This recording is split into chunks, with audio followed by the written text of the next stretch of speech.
Slimane, le chanteur au cœur tendre, celui qui a fait vibrer des millions d'âmes avec sa voix puissante et ses paroles pleines de sensibilité, se retrouve aujourd'hui au cœur d'une tourmente médiatique sans précédent. Comment imaginer que cet artiste, connu pour ses ballades émouvantes et son regard rempli de bienveillance, puisse être associé à des accusations aussi sombres, aussi déchirantes? La France entière retient son souffle, entre incrédulité et choc profond. Les premières révélations tombent comme un coup de tonnerre. Une ancienne compagne l'accuse d'être un homme manipulateur, violent, presque tyrannique. Elle l'a décrit comme un monstre caché sous un masque d'ange, prétendant avoir subi des violences physiques et psychologiques, des menaces insidieuses, des exigences oppressantes. Les mots sont lourds, glaçants, et les réseaux sociaux s'enflamment instantanément.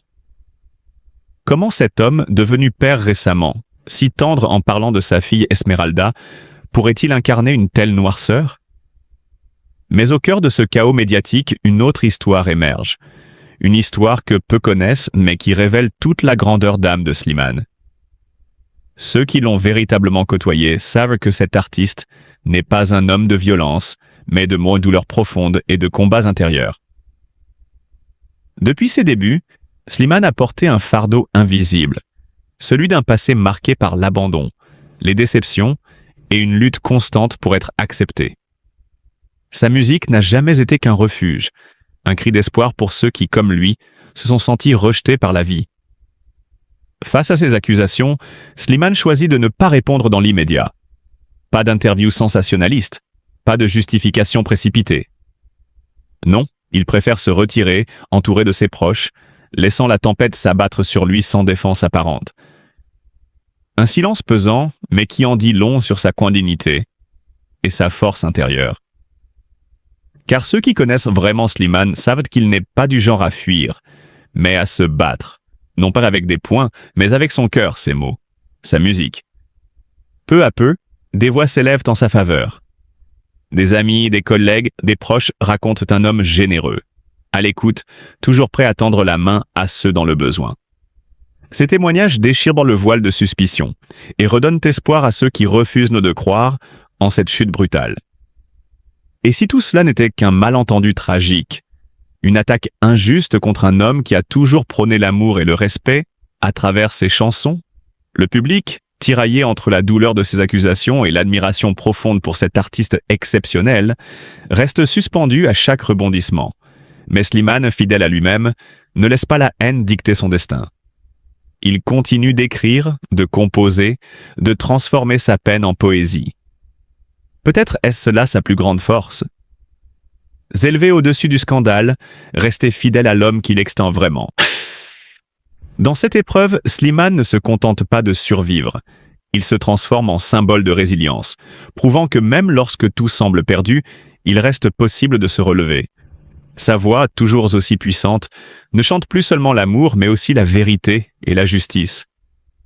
Le monde attend maintenant qu'il prenne la parole, non pas pour se défendre, mais pour, peut-être, offrir à tous une leçon d'humanité profonde. Depuis quelque temps, Slimane portait déjà le fardeau d'une tristesse liée à sa famille. Très attaché à ses proches, il a souvent évoqué dans ses chansons et ses interviews l'importance de la famille dans sa vie. La maladie d'un membre de sa famille ou les tensions personnelles qu'il a pu vivre l'ont profondément marqué. Ces épreuves, bien qu'intimes, ont ajouté une lourde charge émotionnelle à son quotidien. À cela se sont ajoutées des inquiétudes concernant sa propre santé, un sujet qu'il a toujours abordé avec pudeur, mais qui a parfois transpiré à travers ses textes empreints de vulnérabilité. Cependant, ce qui a récemment plongé Slimane dans une véritable tempête médiatique, ce sont les accusations troublantes portées par son ex-compagne. Selon ses déclarations, Slimane aurait eu des comportements abusifs, allant jusqu'à la violence physique et psychologique. Les accusations mentionnent des actes de violence réguliers, ainsi que des menaces visant à forcer sa compagne à obéir à ses exigences. Cette révélation a choqué ses fans, ses amis et tout le milieu artistique, d'autant plus que l'image publique de Slimane a toujours été celle d'un homme sensible, respectueux et profondément bienveillant. Pour Slimane, Ces accusations représentent non seulement une blessure personnelle, mais aussi un affront à tout ce qu'il pensait incarner à travers sa musique. Il s'est souvent présenté comme un artiste prônant l'amour, la tolérance et le respect. Aujourd'hui, cette image est gravement entachée. Face à ces événements, Slimane s'est retrouvé isolé, submergé par la douleur et l'incompréhension. Les médias se sont emparés de l'affaire et chaque détail de sa vie privée est désormais exposé au grand jour, intensifiant sa souffrance. Sur le plan personnel, ces accusations sont venues briser un équilibre déjà fragile. Slimane, profondément affecté par ses problèmes familiaux et ses défis de santé, semble désormais lutter contre un mal-être plus profond. Certains proches confient qu'il traverse une véritable dépression, se sentant trahi et incompris. Ce choc émotionnel pourrait bien avoir des conséquences sur sa carrière, mais aussi sur sa santé mentale, un aspect qu'il a déjà évoqué dans ses précédentes interviews. Issu d'une famille d'origine algérienne, Slimane grandit dans un environnement modeste, où chaque victoire, même petite, est le fruit d'efforts immenses. Très jeune, il découvre que la musique peut être bien plus qu'un simple passe-temps. C'est un refuge, un exutoire, et surtout, une façon de transformer la douleur en beauté.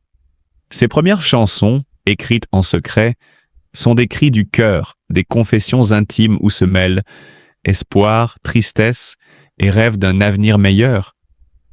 Mais le véritable tournant de sa vie se produit en Botswana 2016, lorsqu'il décide de participer à l'émission The Voice, la plus belle voix. Dès les premières notes de « À fleur de toi », reprise bouleversante de Vita, Slimane envoûte le public et les jurés. Sa voix, à la fois douce et puissante, raconte des histoires d'amour perdu, de lutte silencieuse et d'une sensibilité rare.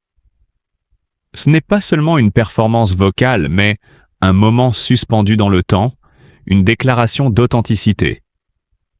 Slimane ne gagne pas seulement la compétition cette année-là. Il conquiert les cœurs de millions de Français, devenant un symbole d'émotion brute et de sincérité. Au-delà de la scène, Slimane est également un homme discret, profondément attaché à ses valeurs et à sa famille. En devenant père de la petite Esmeralda, il découvre une nouvelle source d'inspiration et de force. Sa paternité est un chapitre intime de sa vie qu'il aborde avec tendresse et fierté. L'amour qu'il porte à sa fille est visible dans chacune de ses paroles, dans chaque mélodie qu'il compose. Pour Slimane, être père n'est pas seulement un rôle, mais une mission d'amour, de protection et de transmission des valeurs les plus profondes. Mais ce qui fascine le plus chez Slimane, c'est son courage d'être vulnérable. Il ne cache pas ses faiblesses, il les transforme en force.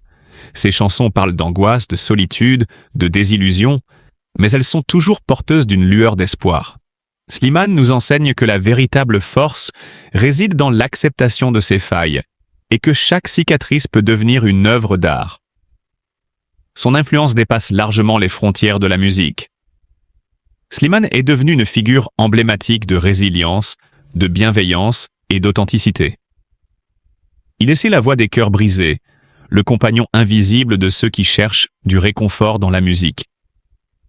Son parcours de jeune garçon timide de Chelles à icône de la chanson française est la preuve éclatante que les rêves sont faits pour être poursuivis, peu importe les obstacles. Aujourd'hui, chaque note qu'il chante, chaque mot qu'il écrit, résonne comme un hommage à ceux qui n'ont jamais cessé de croire, même dans les moments les plus sombres. Slimane est plus qu'un artiste. Il est le poète des âmes sensibles, le reflet de nos émotions les plus profondes.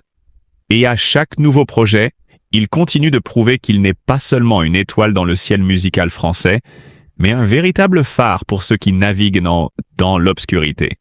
Aujourd'hui, face aux accusations graves portées contre Slimane, il est essentiel de faire preuve de compassion et de compréhension. Ce n'est pas à nous de juger hâtivement, mais plutôt d'attendre que la vérité soit pleinement établie par la justice. Slimane, connu pour sa sensibilité à travers ses chansons, traverse sans doute une période de douleur et de confusion. Cela ne signifie en aucun cas qu'il faut minimiser les accusations, mais plutôt rappeler que derrière chaque histoire, il y a des êtres humains blessés. Offrons notre soutien aux victimes, tout en laissant à Slimane le droit de se défendre. Dans ces moments sombres, l'amour, l'écoute et l'empathie doivent guider nos paroles et nos pensées. Soutenir ne signifie pas excuser, mais croire en la justice et en la possibilité de compréhension et de rédemption. Aussi sur ce type de risque qui justifie quand même l'action aussi et qui vers les adultes, les personnels enseignants, l'encadrement, de façon à ce qu'on ait une cohérence d'action. La cohérence d'action, c'est travailler sur les compétences psychosociales envers les jeunes et c'est quand même être un peu conscient et lutter contre un certain nombre de représentations et d'idées reçues que chacun d'entre nous avons sur le sujet. En particulier la banalisation de l'usage du cannabis, elle n'est pas venue comme ça spontanément. C'est aussi parce que chacun, à son époque, avait du cannabis pas très dosé, parce qu'il s'en est sorti, etc., qu'il y a eu aussi une tendance, j'allais dire, à se dire tout ça n'est pas très important. Idem pour les premières clopes. Enfin, on le voyait très bien, vous le disiez aussi, monsieur, s'agissant de l'aide sociale à l'enfance, des travailleurs sociaux, souvent la cigarette, ça a été perçu à un moment comme une récompense vis-à-vis des jeunes les plus en difficulté. Un éducateur pouvait aller fumer une cigarette avec un jeune, allez, tu t'es bien comporté aujourd'hui, on va s'en griller une ensemble. C'est des postures très nouvelles aussi là, mais qui reposent sur une conscience plus précise des risques que prennent éventuellement les jeunes. Et voilà, je suis sur un abandon de ses propres représentations pour l'ensemble des acteurs du monde éducatif. Il y a un sujet aussi, c'est celui des effets de mode. On le voit en ce moment avec les cigarettes électroniques, dont une partie de la vente a été proscrite. Aujourd'hui, c'est aussi un des enjeux de ces effets de mode qui peuvent être véhiculés par les réseaux sociaux ? Oui, il y a plusieurs effets de mode. Alors vous avez tout à fait raison de citer les cigarettes électroniques et en particulier les dispositifs jetables, pour ne pas les nommer, qui sont une ineptie sur le plan de la santé publique et sur le plan environnemental. C'est parmi les mauvais chiffres